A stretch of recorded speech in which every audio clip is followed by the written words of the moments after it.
I'm Chris White, and this is the Electric Jesus podcast. Let me set the scene for you. You're rummaging through a box of old stuff in the attic. You come across a trove of old video cassettes, but not the VHS kind, the other kind. Back in the 1970s, Sony created a proprietary home video format called Betamax, while JVC came up with VHS. Only Sony could make Betamax player recorders and cameras, but JVC licensed their format to pretty much any company who wanted to make VHS player recorders and cameras. So by the end of the 80s, VHS was the dominant home video format in the United States, while Betamax faded into obscurity. Back to that box in the attic. Your family was a Betamax family. Dad won a sales contest at work. The prize was a color TV and a Betamax home video machine. That's why you have so many Betamax tapes lying around the attic, unplayed for 30 or 40 years. So you take them to someone who can transfer the content to a digital format you can actually see. And bam, you open the file for tape 1, and this is what you see. So we're going around tonight asking people what they thought of the show. Of course, we know 316 was great. Oh, yeah, the John 316 band was... Just 316. Oh, okay, the 316s were rocking awesome. So it's not plural, actually, just 316. Oh, I said it. You haven't thought of these people or this night in ages.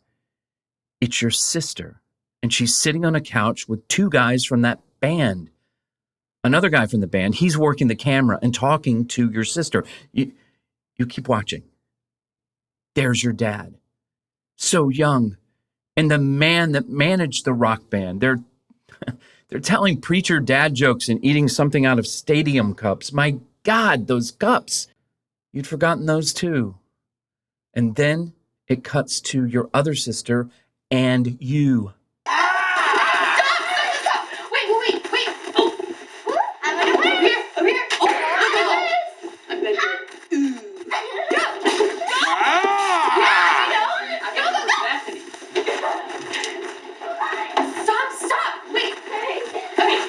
Welcome to our interview. We're gonna... Do you like popcorn? Do you like popcorn? Because I have some. Yeah, we do like popcorn. And that hurts. Go. This is incredible. It's like a dream, a memory suddenly unlodged, unscripted, unmediated by time and myth. It's your house, your family, you, as you were then, the summer after your mother died. The house, it's in shambles. Laundry scattered everywhere. You and your sister's running wild. There's your sister, Sarah. She's singing one of Mama's favorite songs in the bathroom mirror. Well, don't toss us away so thoughtlessly. It just stay right. Oh, can't you see? I still love you. I want you to stay. Darling, please don't toss us away.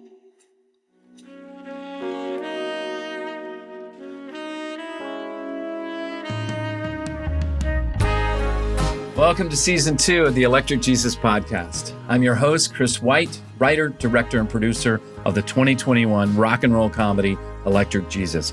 Last season, we went behind the scenes to discover the music that inspired the world of Electric Jesus and the amazing work our team did to create an all-new soundtrack for the film.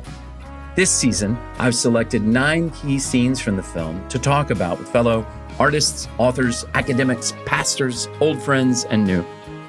There will be spoilers, so if you've not yet seen the film, I encourage you to watch it. It's streaming all over the place. Just Google it. Or better, click the link to our streaming partners in the show notes.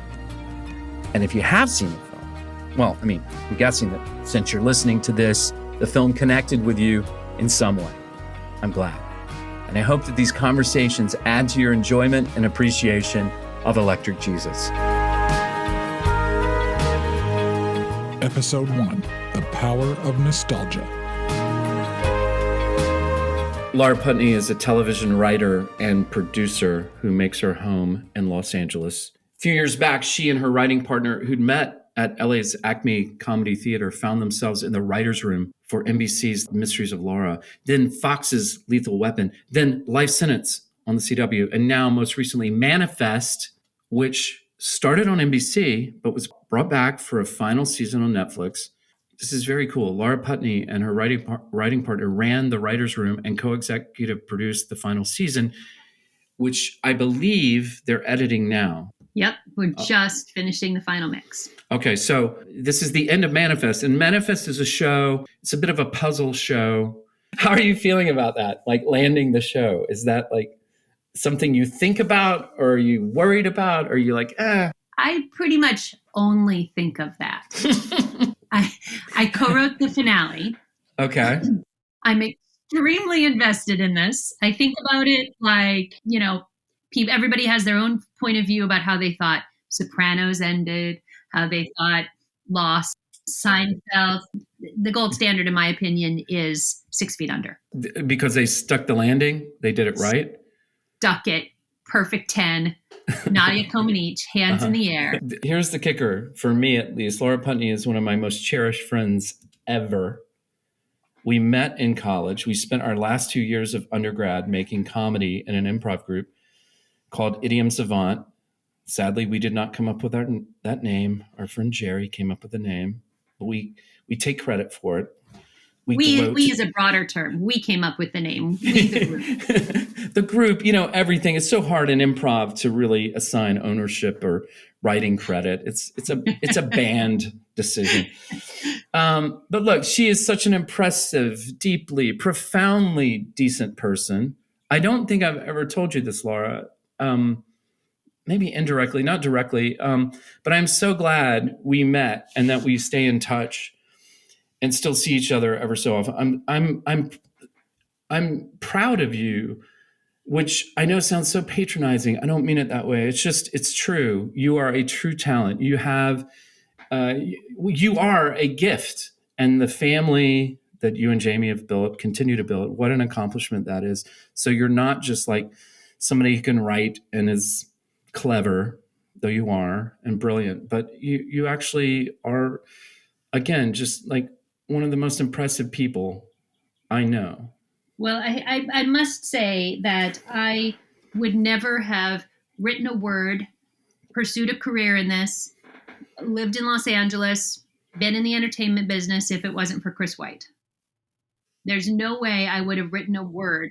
I did not have it in me. I did not have this, your insane sort of motivation and your why not us?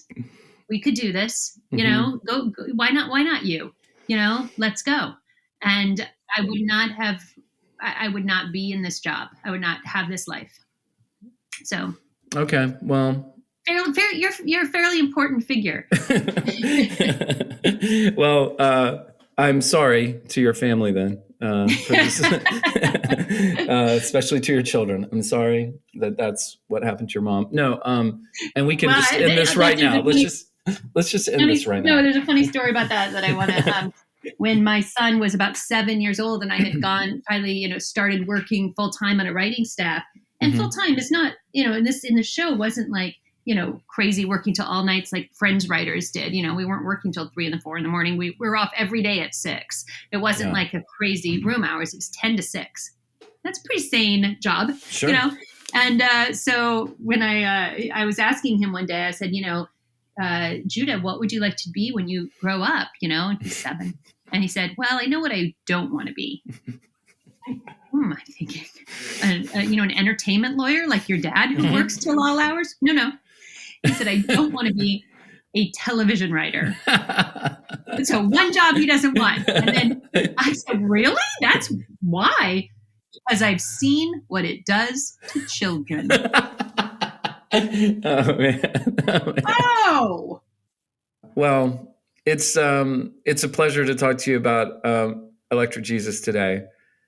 And the reason I thought of you specifically for this scene, that this our prompt, is when we met, we were both from there. And by there, I mean evangelical Christianity. And generally, we'll unpack this a little bit, but like happy memories. And we were part of our families that were invested in church and this world. And I wish we had talked about that more. I think we would have been good for each other, like processing through that stuff. But we never really got there. And so in many ways, I think this conversation we're having is many decades in the making.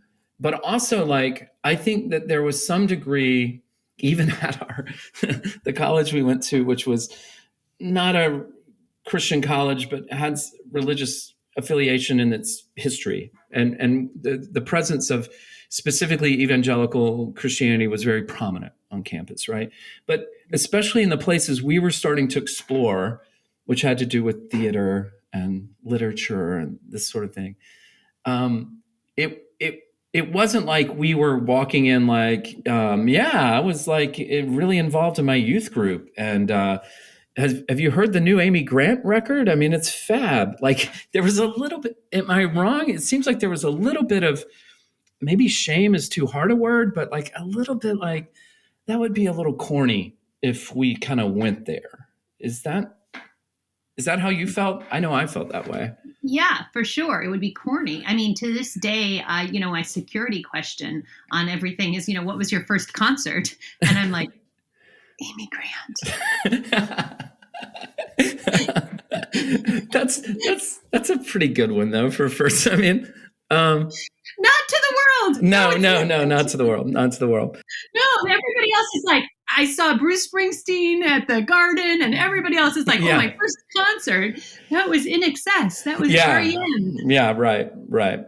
I probably lied. I think mine was, the Gaithers or something. Like it was something okay, very. Well, I had seen the Gaither trio. Okay, that doesn't count. But yeah, my first where I wanted to go was probably, if it wasn't Amy Grant, I think it was probably Michael W. Smith. But so the same. I might have seen them together. So yeah, right. I'm not bragging. I'm just saying. Right, but I see us both like when I imagine us back then. I imagine us kind of stepping out of that world. Okay, here we go. This is time for growth.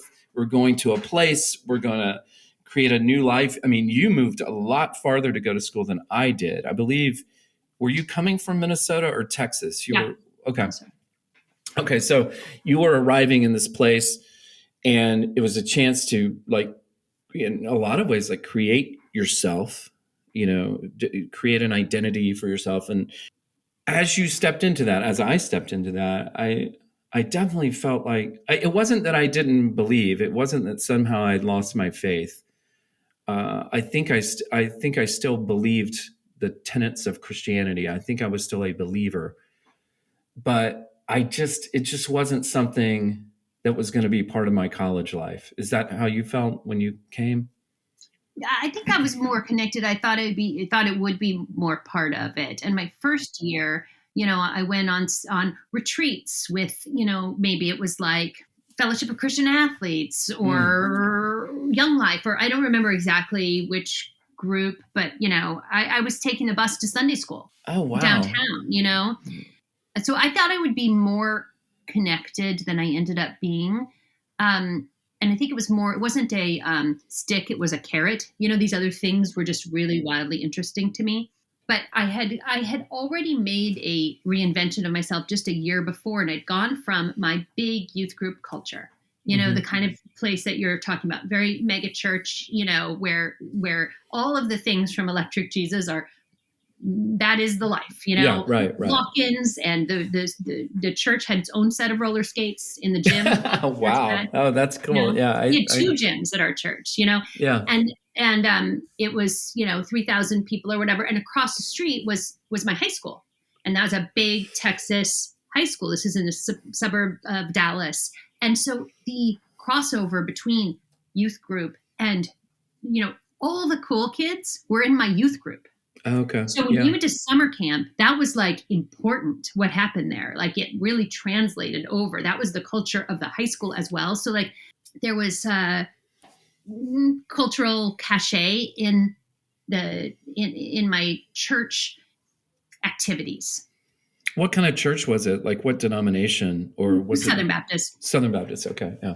And then so you moved to Minnesota right before you went. And so when you say recreated, what do you mean? Yeah, then I went to a private small Christian school, also evangelical, but such a different vibe. Like people could sort of be Christian in their own way, and it wasn't everybody sort of doing their own thing. Lots of different denominations, lots of different beliefs in the, all Christian, but inside that world, and also ways of a sense of humor about the whole thing that hadn't been really present in my. How cool. Yeah. So I thought, and I had made my way there, my identity there, and I thought I'd do a similar thing where I was, seen as a very, active part of church groups, and this is what I got something, and we'll go into this later, but part of the thing that I got from Electric Jesus that was so true to my experience is that whatever you're interested in theater, you're interested in music, you're interested in singing or dance or whatever it is, you have to find a way for it to be sort of in Christ. Yeah, like right. A vehicle for moving, letting God work through you. Mm-hmm. Oh, you have a talent for X, Y, or Z. Well, how are you going to fit that into a Christian mode of doing that? Mm. So I was always doing every kind of entertainment, and I was in so I liked doing puppets. I liked the Muppets, so I did the puppet ministry. I liked performing and whatever. I did the clown ministry, and we would go around in clown suits and do vacation Bible schools or puppets outside the bus windows, and we'd gather people around to do a puppet show for Christ. So, and I think that, and in Electric Jesus, it's like, these are these people who are interested in, having a band, and they have a band for Christ, because that's the way to make it legitimate. These other interests that you have, these parts of your personality, you can make them legitimate by, I don't have to be a ballet dancer for Jesus. Right. Like I can just be a ballet dancer. That's not doing things. It's interesting when you get into this sort of like heavy metal world, because then it's like, there isn't really another way to do heavy metal. It's pretty anti-Christian. It's pretty like, there was a lot of devil worshipy kind of stuff. So there's a lot of in the metal world. There's also a lot of gender bending stuff. Like the guys look like girls, right? And everything, the clothes are very sexualized, I mean, and so that was always a thing that was kind of on the face of it, kind of amusing about Christian metal was, and I've met with the movies, certainly I've met a lot of Christian metal guys, and I think they're great people and really interesting and everything, but they didn't see any irony in that at all. They were just like, no, man, I just love metal. And my editor, Scott Lansing, he liked to talk about how Christian metal and like satanic metal, it was like wrestling. It's like we have very extreme positions, and the music kind of lends itself, that kind of extreme music lends itself to, I am for the devil, and then I am for God, and just like this war that's happening. And behind the scenes, everybody's friends because they were just music lovers. They were show people. They were in show business. Right. That scene with the handheld video camera and running around the house, and it's like after church, and there's this band, and of course they have to stay at the pastor's house. And whenever I see that, I feel like I'm in a time machine. I remember things like that. Like I remember my parents hanging out like after a Sunday night service, and kids kind of running wild in the like us doing, and hearing my parents and their friends laughing and gossiping in the other room. And just, there was like, and not just Christian people have that experience of, there is kind of a joy when you're a kid of hearing your parents having a good time with their friends. And then there's some other kids kind of your age that you're negotiating the evenings goings. Did you have memories like that? 100%. I mean, it was the Morgans, the Cannons, they're over at our house all the time. And they all have kids our age, right? Yeah, we would make haunted houses. We would do talent shows. We would, if it was a Saturday night, we were watching Love Boat and Fantasy Island.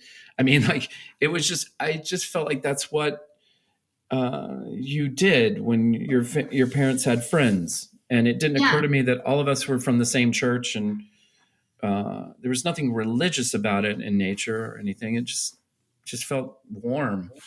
Yeah, there was nothing religious about it in nature, but the fact that we were all from the same church gave a kind of safety to it. Yeah. And a kind of like, like my parents also, I've never seen them drink alcohol, or say a swear word, or, they're very observant that way. That was going to be the other parents too. It was like, there was just no question of that. We were not allowed to watch Fantasy Island, but well, I don't know that we were allowed, but we had our ways. That got into some dark magic. Oh man.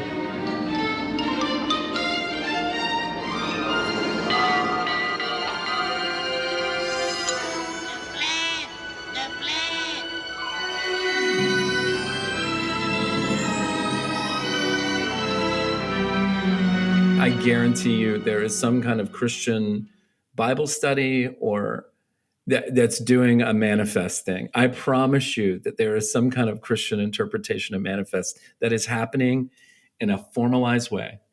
So I will take that out. Well, but it makes me very happy to know. It's me, and there's two other people on the staff who are very who were raised in this evangelical tradition of our 8 writers. Yeah. And so we can just we know every single biblical reference. We've all read the Bible through several times. Everybody knows can know these verses by heart, and it's like I'll say something about Shadrach, Meshach, and Abednego, and then those 2 people will nod.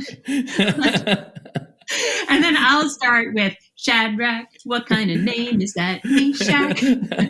And they might know a little chorus about it. But we certainly draw on that. So and in a way, there's things that are very Christian about the show for sure. A lot of people have noticed that, but also it is ecumenical in a way that these themes apply to to sort of every religion. We're sort of looking for through lines between every religion and finding meaning in whatever you choose to bring meaning, bring into. So first of all, I think that now the term evangelical is essentially a political word. It means Republican politics. A lot of people were in that world and had abusive things that happened and just horrible things that happened in the context of that world. Like with any religion, people on sports teams, and there's lots of ways that abusive things can happen when you're a kid. Mine was fairly charming, but now I also see like attitudes and things that came out of that weren't good, and like colored a lot of, again, when we met and we were making comedy and being college students, made things a little weird or difficult, or it was a struggle maybe. What are some things like, do you think of anything like that where you're like... Yeah, I had a similar, very positive childhood experience growing up in this thing. I was very dogmatic, like more so than I think, people who were teaching me. Like I was the more, I embraced it so fully that I think I became more dogmatic than they were trying to teach me. Wow. So for example, I remember giving a speech in my speech class, which I loved oral interpretation and speech and everything. And I was giving this speech in my senior year of high school. So I'm 17 years old. I'm not super young. I'm 17. A lot of my beliefs are formed. And it was all about how, evolution was an unproven, unprovable theory it's like basically there used to be a theory that the world hatched from an egg. And evolution is similarly theoretical. And it was, and it was so absolutely absurd how, like, literally I was taking the word theory, for example. I was like, okay, so forget it. That is just somebody's idea. And I would not look at any other evidence to the contrary. I was like, I already read about, the 6 days of creation and how those went. And I know how the world was created in 6 24-hour days. I get that. And it was magic, and it was like this, and there was no room for, okay, well, that's a framework. That's a way of understanding that God gave us the world. Like there was no room for any broader, more accepting of anything, science, other religions, other people's experiences, facts. Yeah. I was so,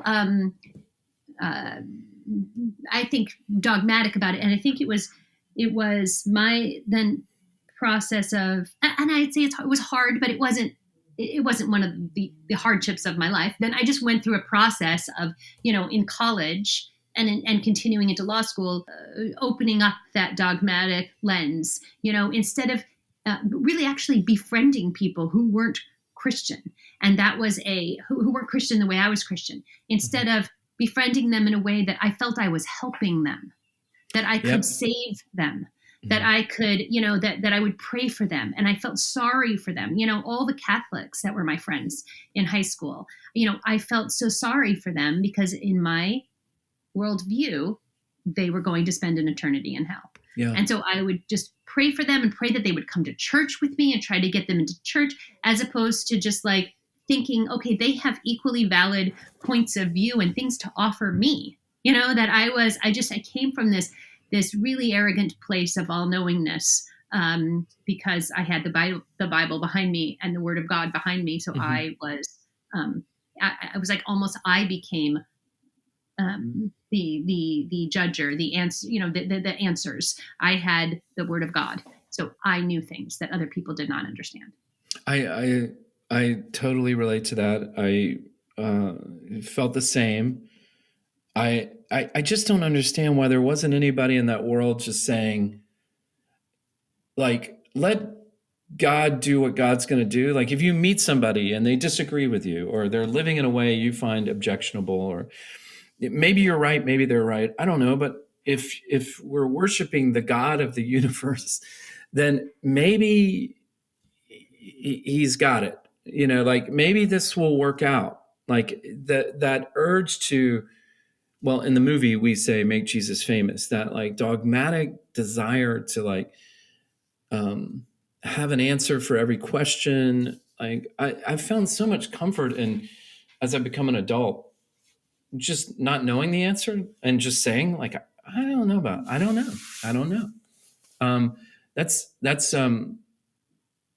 Yeah, I think that position that you're describing in that world was one that lacked a confidence. It disguised itself as confidence and stridency, but I don't think it was confident at all.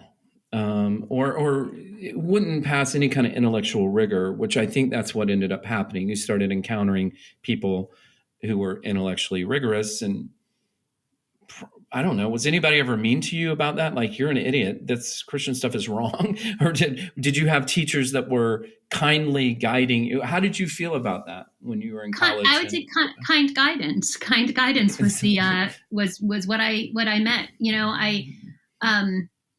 I had a religion class where they were like, well, here's one story. There were different authors of the Bible, and I was like,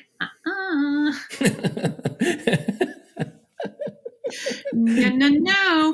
And then they were like, okay, well, you might think it's, and I was like, there's one author because it's God, and he told the words to the person, right, and then the person wrote the things. Yeah. But in fact, this person was like, well, but imagine you are that person. You're writing in your own language. So even if you are divinely inspired with an idea, you're going to put it into words that make sense to you, who speaks one particular language. Correct. I speak Aramaic or whatever. So I'm going to write something in that. And also these traditions predated, and so you can see this professor is saying to the class that these cadences of the first chapter of Genesis is in a lyrical, poetic form that makes sense for people who pass things down orally. generation to generation. Yeah, yeah. And I was like, oh, and then looking at the literary style, from like the Book of J, and there are other things, but like this is the Yahweh author, and this is the whatever, and like the judges were the books of in the prophecies were written in other voices. And so when you started to look at the voices of how these things, and then that there are 2 accounts of Noah's Ark, and in one they brought 7 of the clean animals, of the kosher animals, and then on the other they brought 2. So it's like, wait a minute, which one is they repeat things because this is just the nature of how things got passed down from oral traditions, and then realizing that, the Epic of Gilgamesh, how that fits into the Noah's Ark story, which is something we go into very deeply in Manifest.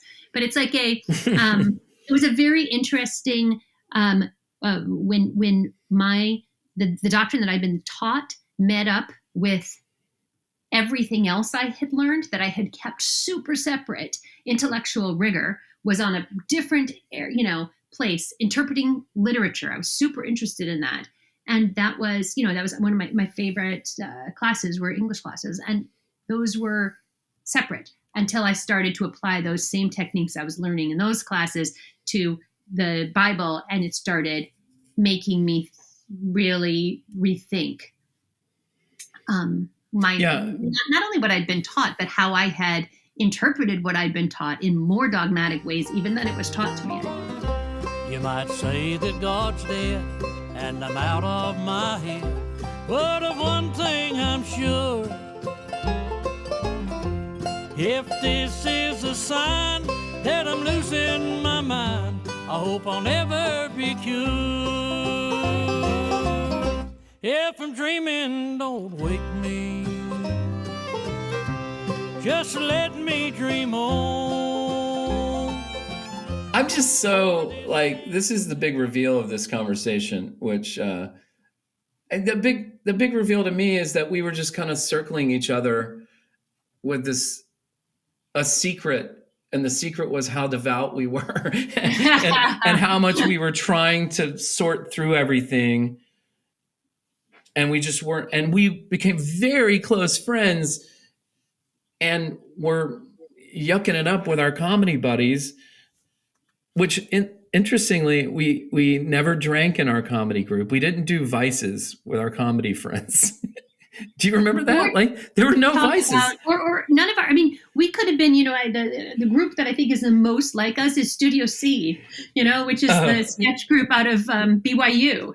Oh, right. We were so clean. So clean. I felt like there were so many people like us because it was this Southern Baptist school, or, had been, it was when we started, it was Southern Baptist, and then it got divorced from the Southern Baptist, as did I. It wasn't my fault that the school separated, but I want to know, in as much as you feel like you can say or enunciate that, where are you now with your kind of sense of religion and God and the way you see the world? And so I am married to someone who's Jewish, as you know, raising our children Jewish. I did not convert because I didn't want to buy into a whole separate other thing. Like, I didn't want to go from one thing to another, but I have found that that Judaism is a much more comfortable spiritual community and home for me. Interesting. Than the brand of Christianity that I was in. And when I lived in some other cities, like when I was in Atlanta for a while, I found churches that I thought were more accepting. But I could no longer go to a church that was where a pastor was going to say, you people who are not like us saved people, the privileged few, you people are going to spend an eternity in hell. Perfectly good people. Like, the only difference is you didn't recite this magic phrase when you were 6 years old. And so that now this massive difference in how a just God, or a God with any sort of standard or any sort of moral line would make that choice. What kind of a God would make that choice? That is not a God I was interested in. And I just didn't believe. I do not believe that there is a God who would make that kind of a choice. So a choice based on something so petty is the way I would put it. Petty. Like you were raised in, India or Bangladesh or, Indonesia or Iceland, whatever. And it doesn't matter where you were raised, but like the idea that you think that saying these words, that putting your trust in a person who lived 2,000 years ago and saying that person is God, then, and that's the only thing that matters, is saying that this person is God. There's a lot else about religion that I think is important and valid and matters. And it's not believing in God that makes the difference. It's believing that this man who lived was also God. That's the defining criterion for the brand of Christianity. So I was looking for a different brand who did not teach that, because I started to find that very offensive and arrogant and wrong, and I just couldn't find a home there. Do you still read, maybe not theology, but just things about religion and faith, Judaism or Christianity or whatever? Is that so? We have so I have now the synagogue that we belong to is called Ikar, Ikar, Ikar, and the rabbi of Ikar is one of the most profoundly wise, and every single time I hear her speak, I am moved to a new level of compassion and a new level of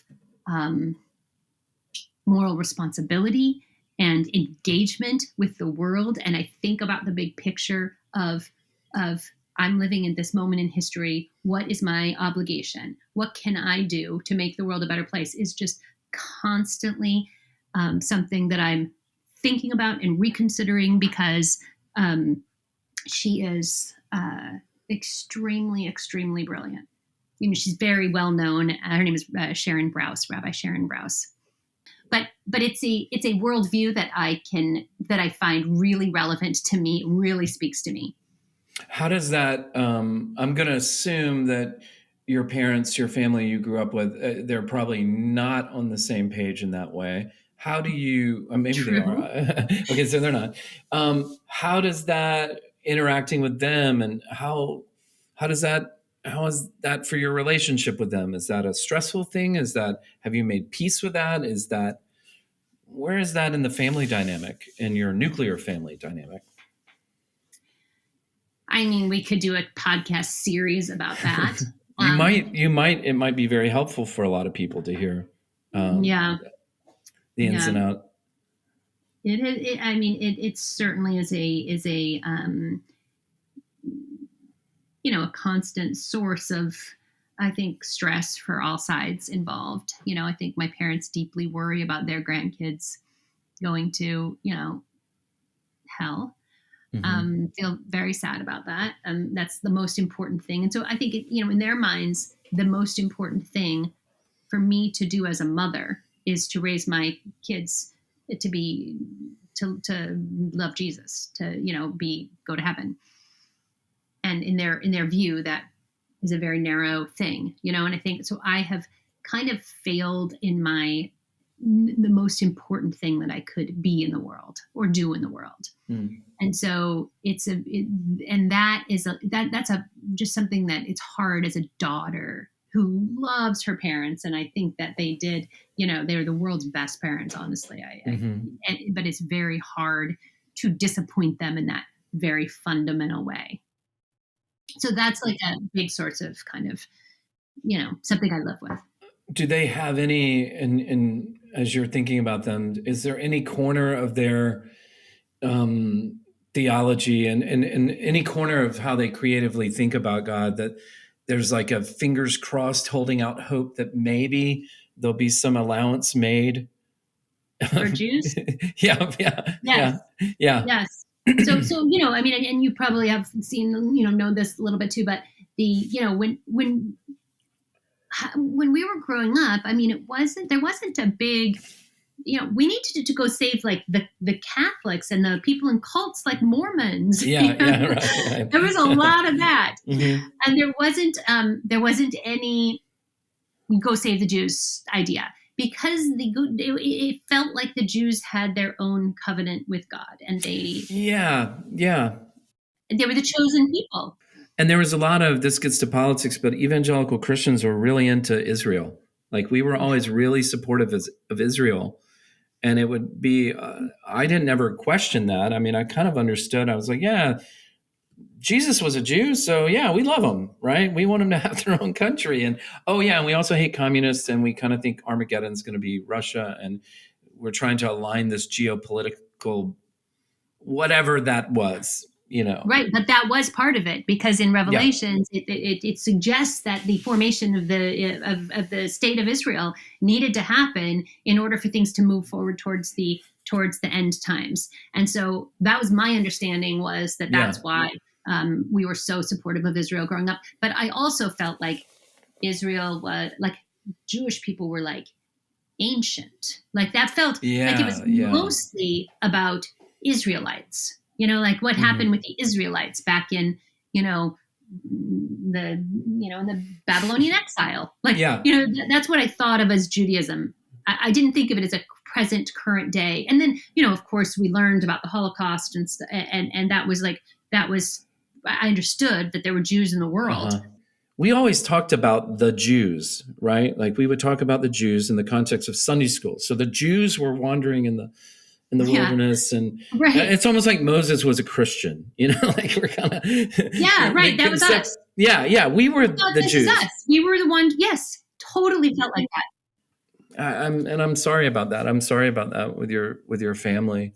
Yeah, I mean, the truth is that I feel like I couldn't shed my Christian identity, because it is my identity. It is. It's so foundational to understanding, how I developed a view of the world, what my childhood was like. It was so, in the movie when he says, I go to church 3 times a week, I was like, amateur. Right. Twice on Sundays and Wednesdays is basically the same as Easter. Yeah. Like, you just go Easter and Christmas. Like, come on. Don't you do Thirsty Thursdays? Don't you do Evangelism Explosion on Tuesdays? What about puppet ministry on Wednesdays? And who's doing handbells? I'm sorry. That is so exactly my church experience.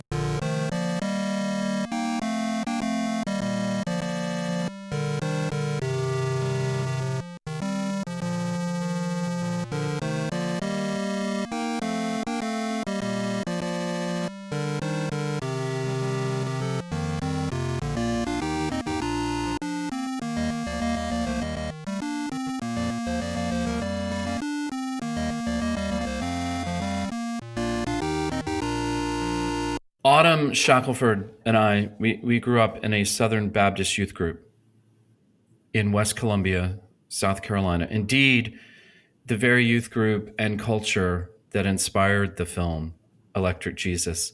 Autumn's parents and mine were close friends. Her dad was the music director at our church for several years. So I guess you could say between us, our evangelical youth group bona fides are legit. Are we legit, Autumn? I guess we're legit. Sure. Well, let's just start. When you see Electric, and this is kind of cool because you got to see Electric Jesus with our youth group. I did. We did a screening when the film came out. You were there. And then you also got to see it at Nashville Film Festival, which, by the way, I am eternally grateful for the hospitality you and Dean shared with Brian Baumgartner during the happy to do it. Happy to do it. It was a great experience. But when you see Electric Jesus, I don't know, what memories come to mind? Or better, what feelings? What do you start thinking about when you see it? I mean, the whole thing is nostalgic from all the different musical references. Obviously, my dad was a music minister, so music played a really important part in our family and in our lives, and especially Christian music. So seeing all the Christian music references it's just nostalgic. It was a great time in our lives. And I feel like Northside Baptist Church was a safe space for all of us growing up. I can remember like weird nerdy kids from school would come to our youth group and we would be compelled to like them and bring them in and like integrate them. Like, and they would. And so people would find their place at church 100. where they might not find it at school. Yeah, for sure. So, okay. So in that time, that sort of sweet time, and I keep telling people, it wasn't like we weren't aware of the world. It wasn't like we didn't go see movies or watch television, or we were Southern Baptists. We weren't Independent Baptists. Right. We could go to the prom.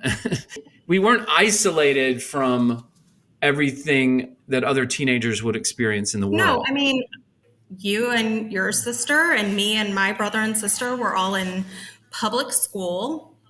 We were public school educated. We weren't insulated from other people outside of the church. Like our entire life wasn't built around just Christians.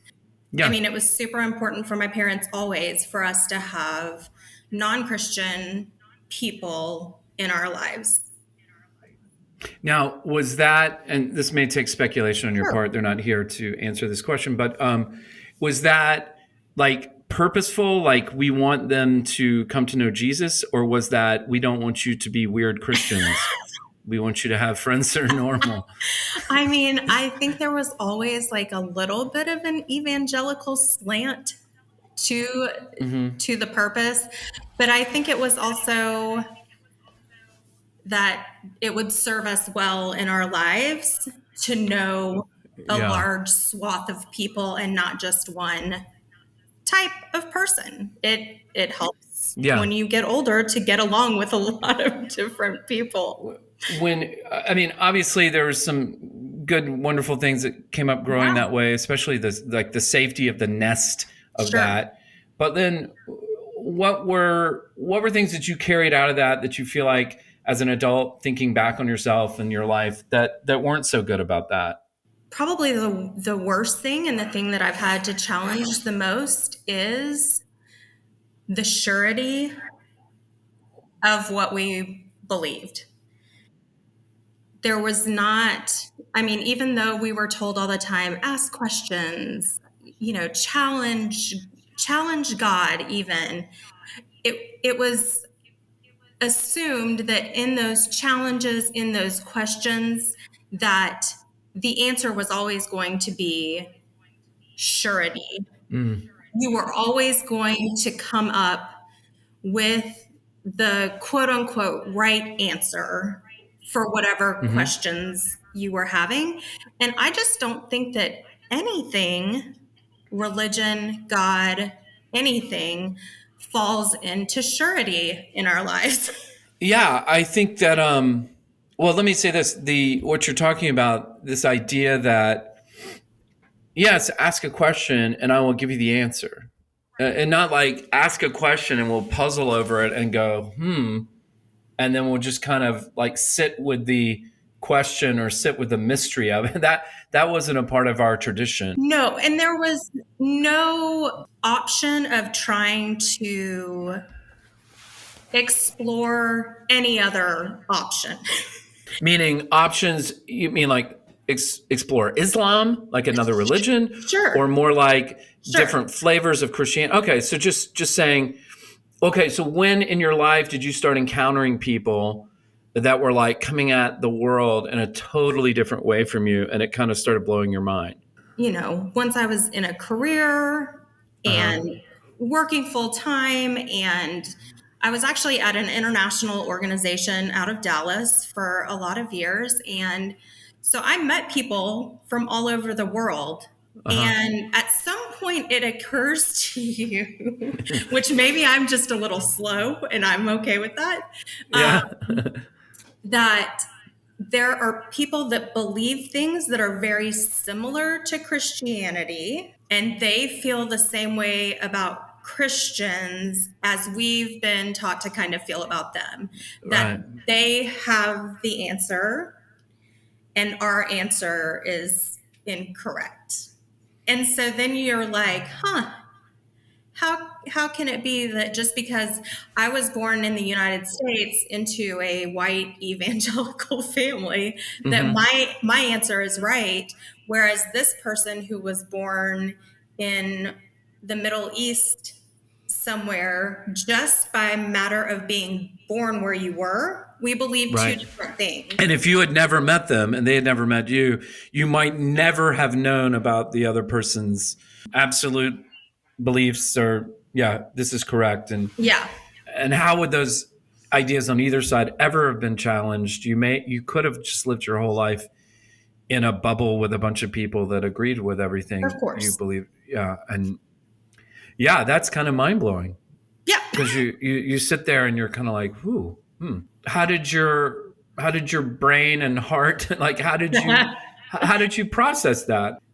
I mean, surely you didn't say, well, then definitely Christianity's wrong, this other person's right. I mean, there's probably some process where you're trying to wrap your brain around how you can maybe engage with them or still be friends with them. Or maybe were you trying to, well, I want to convert them, so I need to know how they think? Or where was your head in all that when that happened?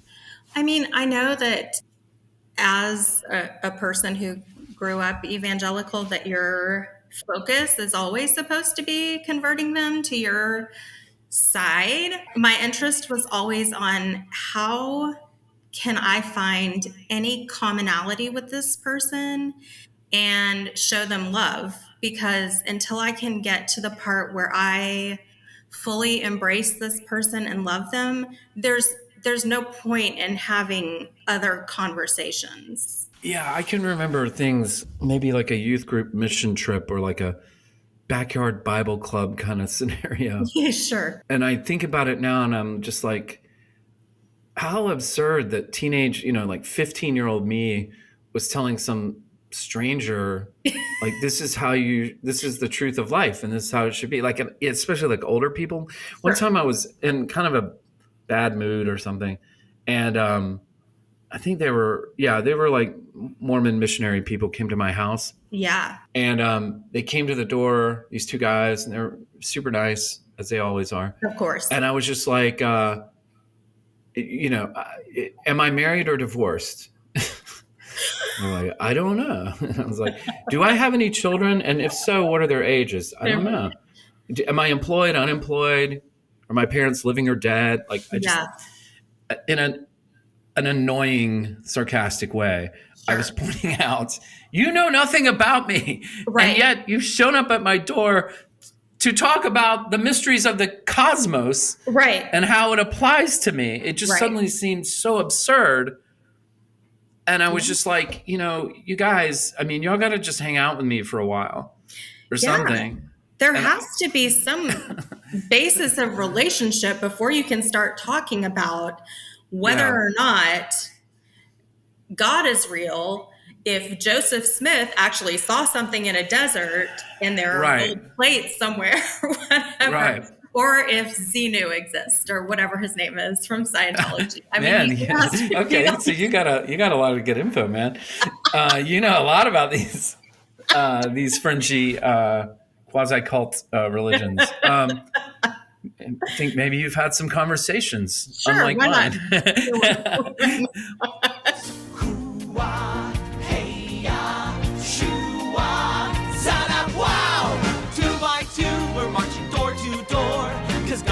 Mormons and he wants some more. A 2-year mission is our sacrifice. We are the army of the Church of Jesus Christ of Latter-day Saints. Well, yeah, and then this is the thing that starts happening. At some point, you are going to be friends with somebody who's making different choices than you, or maybe having different beliefs than you, and then you're going to have to decide: am I just going to be friends with this person and love them and accept them, and they're part of my life, whether they accept what I believe or not, or am I going to have to part ways because we have religious differences or something? That's where it gets really tricky.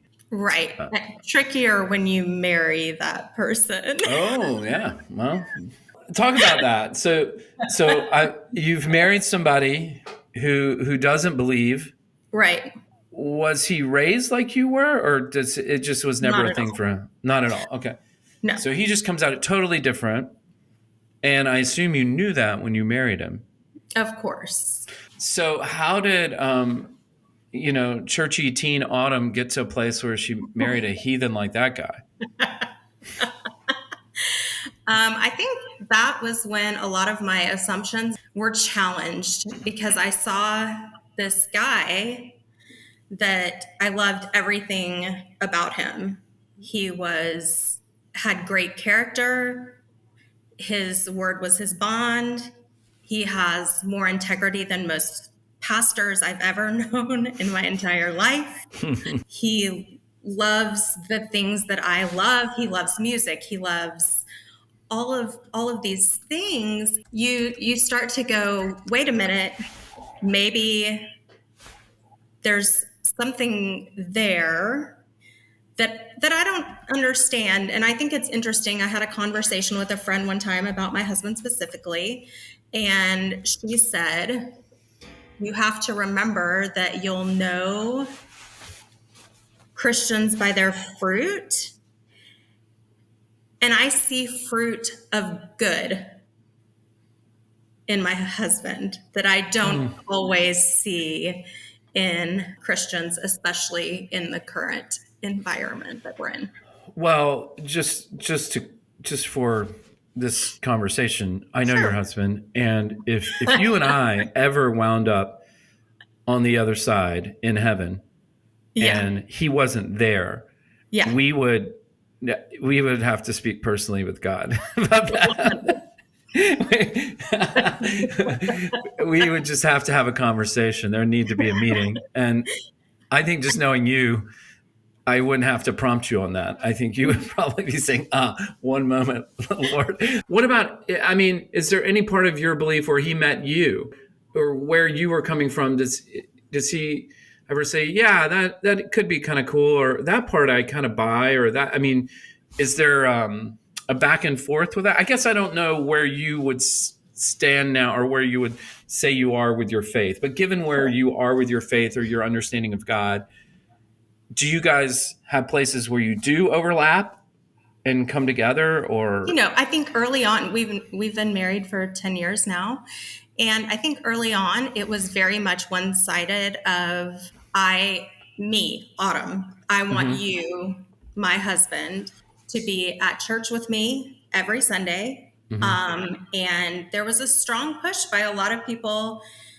in my family, outside my family, your family, friends of my family, there was this big push to see my husband get saved. Okay. And then I think... Did he feel weird about that? I guess he did. Or was he even aware of that? Oh, I think he was very aware of that. when they show up with the 5 spiritual laws over dinner. Something. I think it was more the time that my dad asked him to participate in a interview on the stage of our church as the non-believer and talk about his beliefs. Wow. In front of an auditorium of 500 people. Oh, man. Yeah. Okay, so at this point in your life, let's just get the timeline right. Your dad is a senior pastor at a Christian church, evangelical Christian church. Yes. Yeah. And so they're doing a thing where we're gonna hear from a non-believer. Yeah. Are you guys married at that point? Dating? No, we were dating. Okay, you're dating. So, oh man, that is so fraught. And Dean went up there and did it? He did. How'd he do? What happened? He did. I want to see tape. Is there a video of this? I'm sure there is somewhere. It's probably buried, and Dean would die if it ever surfaced. But he did really well explaining himself. And I think that his arguments are a lot of arguments that you could make now, which is I see a lot of hypocrisy. I see a lot of people that say one thing on a Sunday morning or in front of a certain group of people, and then they say and do another thing in private that is often made very public. And just that there wasn't the emphasis of a relationship with God early on in his life, there was just no basis for a belief system. And there were too many questions unanswered in his mind about the entirety of the story to get to a place where it became believable. Did what do you? I mean, I was gonna say like, good on your dad for bringing somebody up like that, or was this kind of like a like a passive aggressive, don't date my daughter? Like, did you feel like this is, oh gosh, dad's trying to kill this guy, and ruin our relationship, or was it because that's kind of bold? I've never heard of like a Christian, maybe I have, but to really like bring up somebody who's a non-believer and let them speak in front of the church and say their piece is kind of cool, actually. I mean, I think it goes to a lot of my upbringing of just being curious about people that believe different than you. And it was just like, there's this guy that keeps showing up to this church, mostly because I was on the praise team and he really wanted to hear me sing as often as he could. And so he kept showing up to church. Wow. And so at some point it was like, okay, what are your beliefs? And has any of this had any impact on you? Which it hadn't.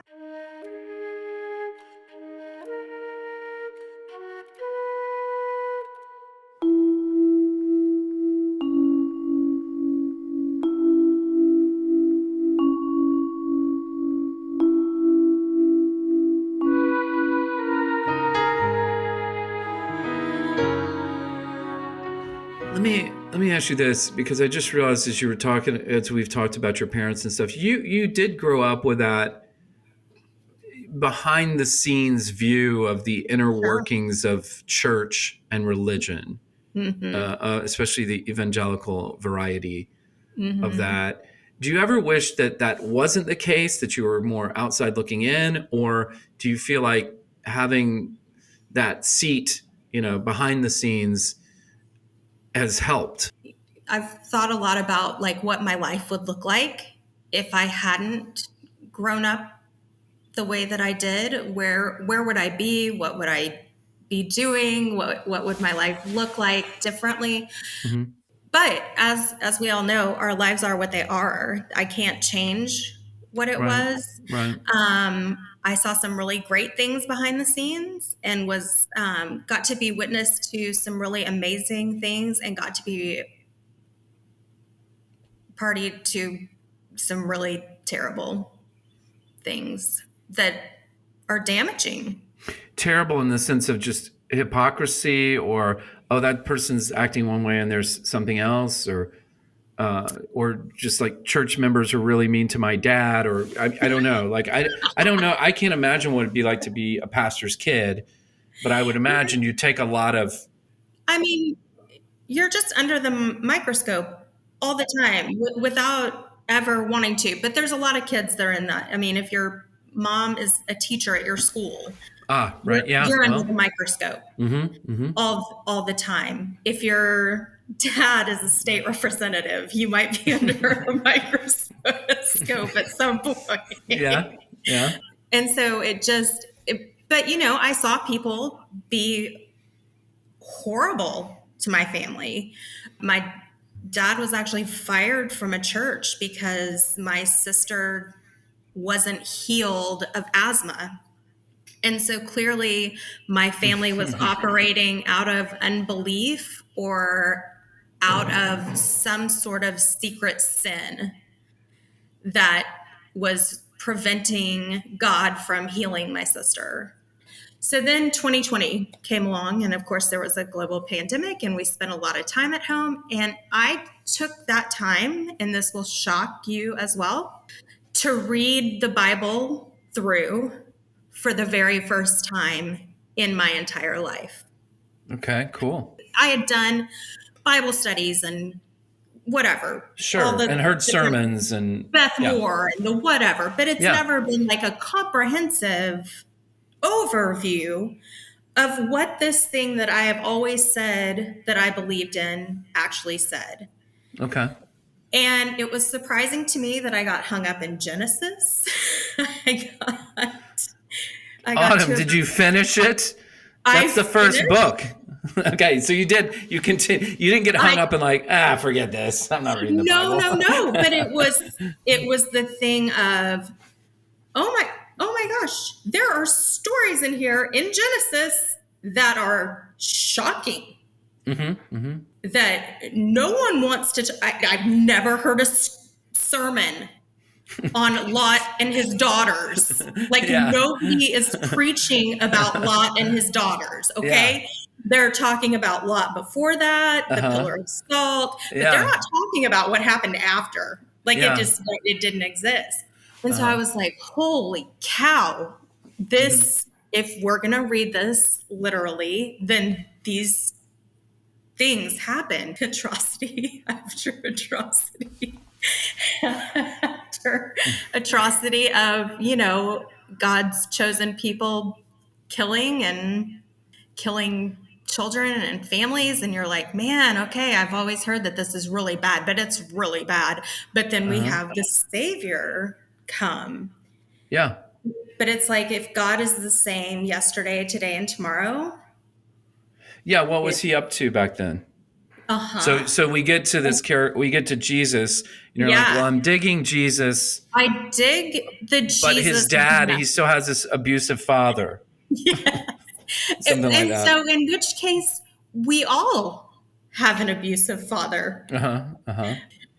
And I believe that Jesus was a person. I believe he was born. I'm not sure about the whole birth of Jesus. I'm not sure how that works. And I know that there are lots of other religions and lots of mythology around virgin births. He's not the only one. And so I am in a posture of, Chris, that I am leaning towards, I'm not sure about this. Well, what you're describing is a popular concept known as deconstruction, or that's what they're calling it now. I'm of the mind that we should always be deconstructing pretty much everything, deconstruct what you eat and how it affects your health, deconstruct, your marriage. Are we being good spouses to, the idea of tearing away and making sure this is the thing I think it is just, that's part of being a smart, emotionally connected and intelligent person. And I think also like getting so ingrained, like you were talking about earlier about how we were surety, I'm absolutely certain. I'm so certain that I have no room for just, I think I'm going to have to park that over there and just not, I don't know about that. And a thing like a virgin birth, which has theological and historical implications and just, to hold that in question. And I don't know, I would feel like it would be, I don't know, not wrong, but I think to shut it down and just say, well, I don't believe in that, so that's all off the table now. I like holding things in that tension of I don't know. But I do know this. I in my own deconstruction, reconstruction of faith, I find it hard to get away from the grace thing, the idea that Christ, birth, death, resurrection means that I don't have to be good anymore. Like I don't have to work for, like I am never, it's just such a relief that I'm okay with God, in that sense of I'm forgiven. The idea of being forgiven, because all of us mess up at different times. Whether you call it sin or just a mistake or whatever, or whatever, but we all mess up. We all carry around guilt and shame. We all carry around these burdens. And then on top of that, the world puts on us like, oh, is that an Apple product? Well, a child in China made that. You're a really good person. You're like, no. So there's all this pressure to be so good. Yeah. Whether it's good for Jesus or just good in a progressive secular way, just be a good person. And I find all that so exhausting because I do think I'm generally a good person, but I also know I'm like an awful person. I yelled at those Mormon kids that came to my house that day. That's horrible. But what if I said Okay. that Jesus was just a guy and was not who the Bible claims that he is? He was this guy that was loving and came to kind of turn the religious things of the time upside down. Mm-hmm.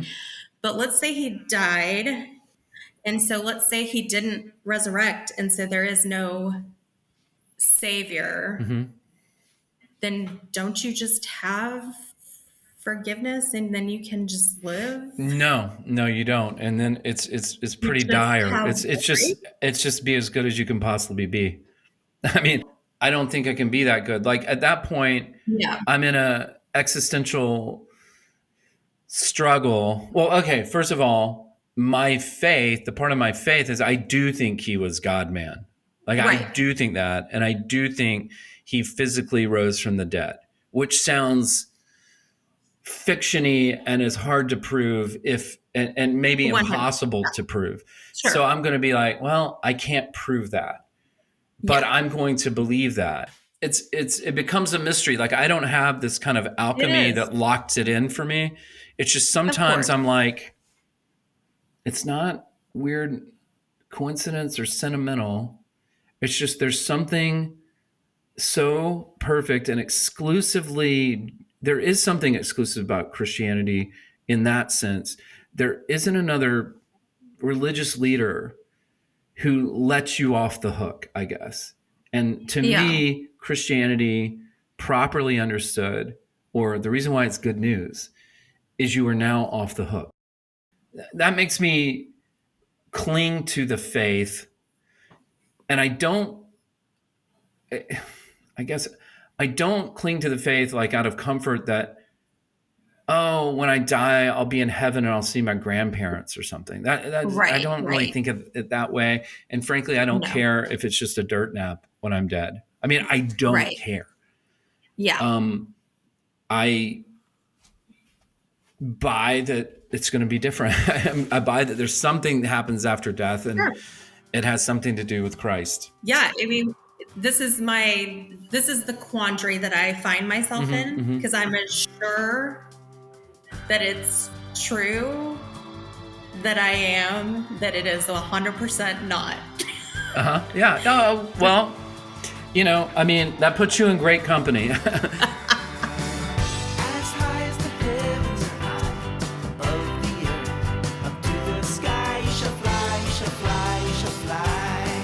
Electric Jesus is available wherever you stream movies.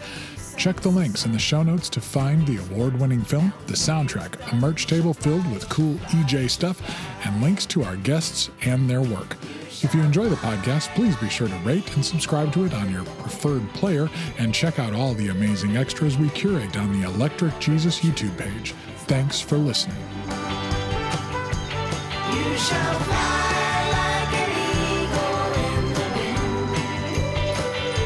Renew your youth, remember the truth, 'cause love is no end. Oh, well, where's your mama?